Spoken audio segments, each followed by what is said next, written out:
What's up? My name is Lamb. This is Lamb Nation, back at it again with another great video. On today's video, I am going to be doing a book review of Jordan Peterson's 12 Rules for Life and Antidote to Chaos, the most influential public intellectual in the Western world right now. So if you don't know, I would say Jordan Peterson is a modern day philosopher, a professor. People quote him as being the father of our time.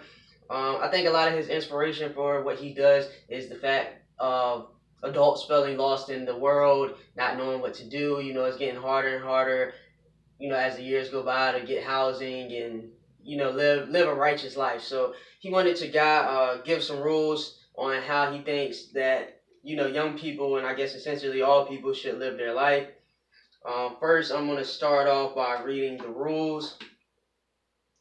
Rule 1, stand up straight with your shoulders back. Rule 2, treat yourself like someone you are responsible for helping.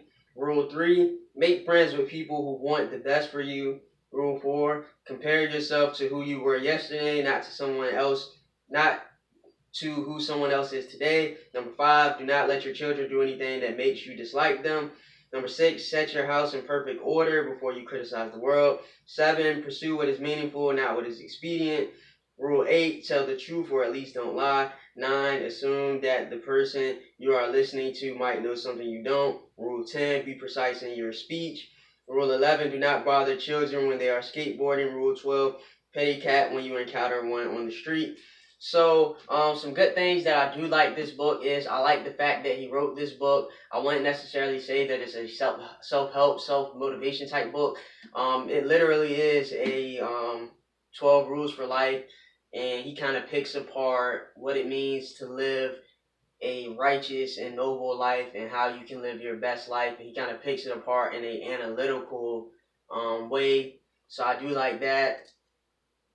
I like the fact that he made a lot of biblical references.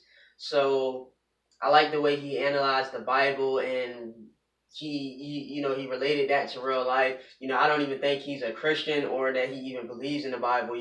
It doesn't, anything in here concrete doesn't say that he's a Christian or he's a believer. But I think he thinks that it's a lot that can be learned from the Bible. So I like his takes on some of the stuff in the Bible and how it relates to real life. Noah and the flood, Adam and Eve, the conflict between man and woman, struggle and sacrifice in the world. So he relates a lot of that stuff in the book because, a lot of people are believers of God and of Jesus Christ.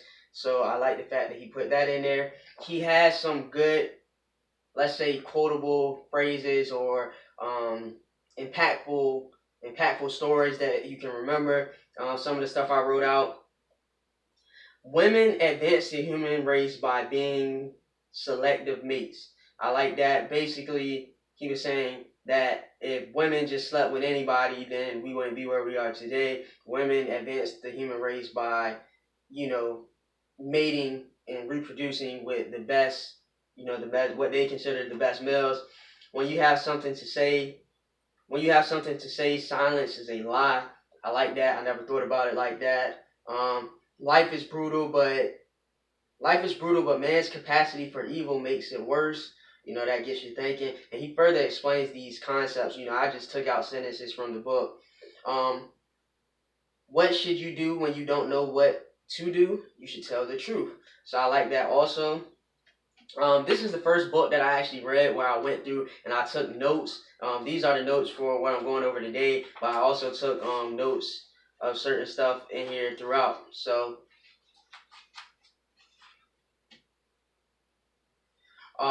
first thing I want to say, rule number 1, stand up straight with your shoulders back.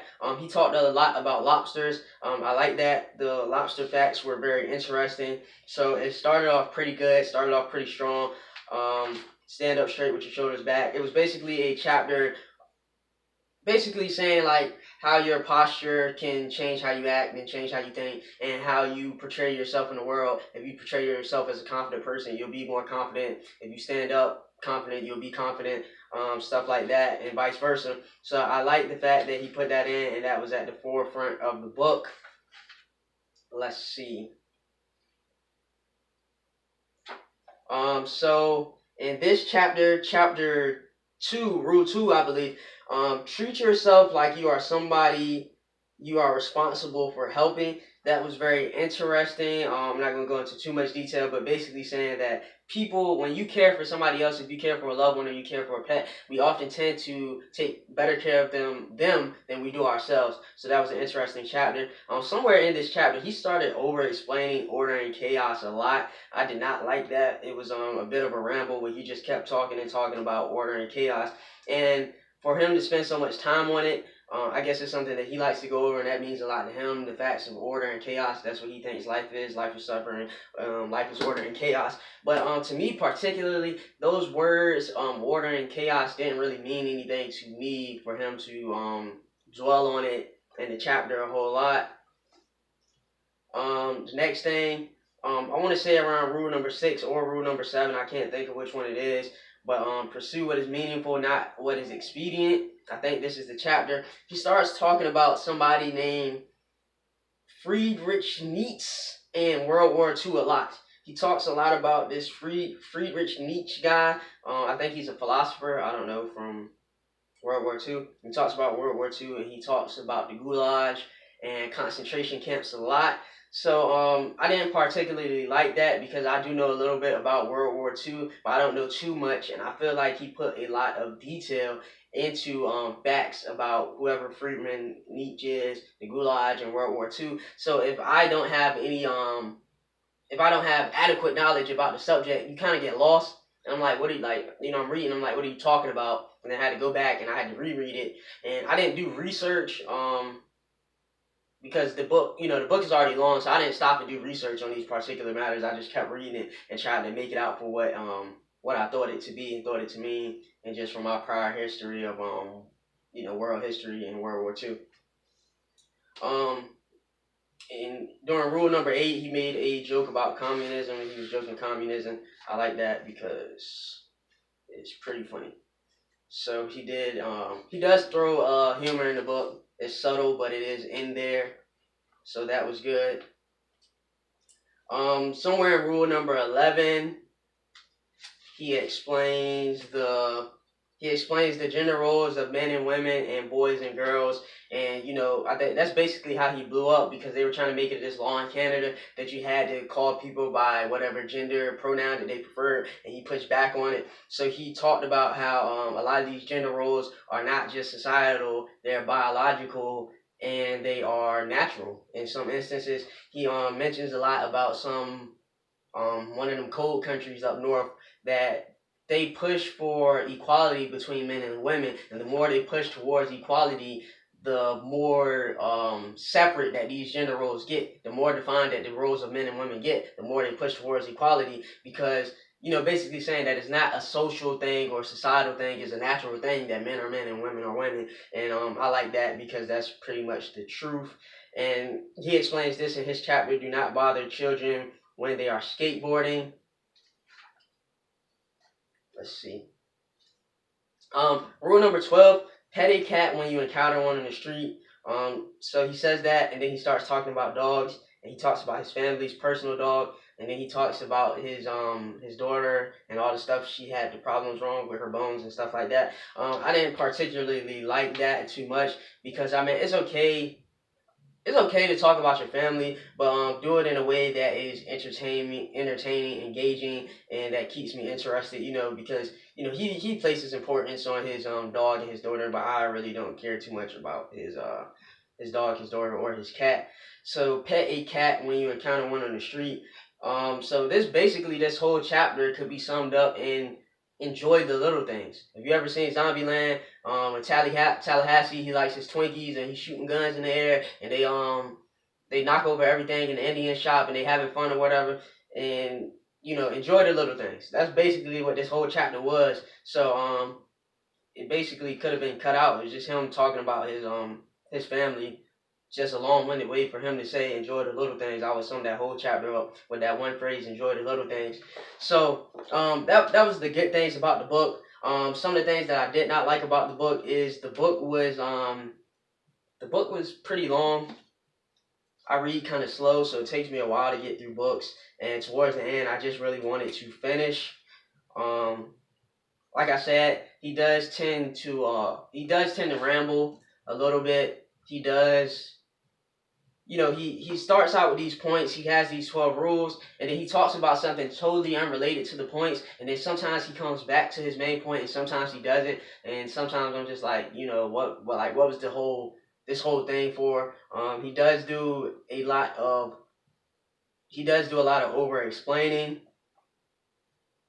He did use a lot of big words. That's another critique I did not like. He used a lot of big words where I had to constantly stop and look words up. And then I got to a point where I was just writing the words down. And then at the end of the chapter, I would go back and look them up.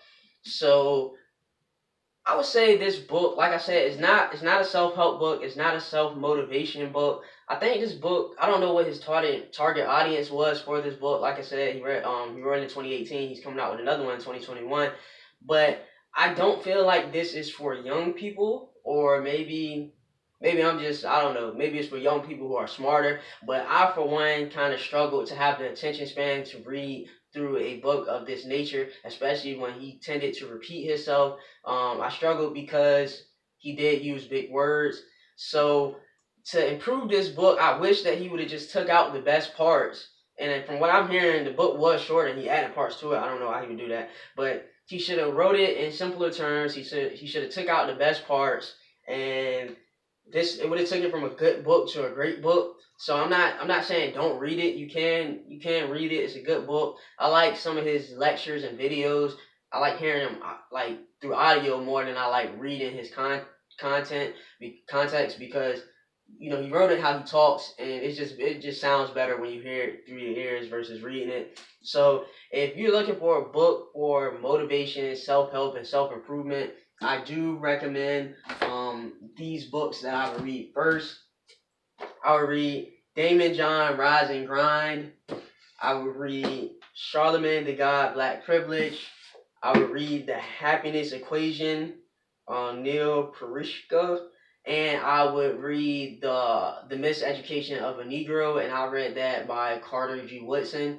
So if I had to choose an order, I'd probably read this one first, The Happiness Equation, then I would read The Miseducation of a Negro, then I would read Rise and Grind, then I would read Charlemagne the God, and Jordan Peterson's 12 Rules for Life would be last. So another book that Jordan Peterson recommended while I was just listening to one of his interviews, and he mentioned it in the book, is Notes from Underground by Fyodor Dostoevsky or whatever. So basically, this is a book of somebody who analyzes his life in a very true and real way. And I started reading it, and it's pretty boring. So, his book was a little long-winded and boring. Then he recommends other boring books. So, take that for what it is. If I do read this, it'll probably be later on in the year. But, so, like I said, Jordan Peterson's 12 Rules for Life and Antidote to Chaos, the most influential public intellectual in the Western world right now. New York Times, over 4 billion copies sold. Like I said, overall, it was not a great book. It was a good book. I would recommend that you read it, but just lower down your reading list. Thank you for watching. This is Lamb Nation.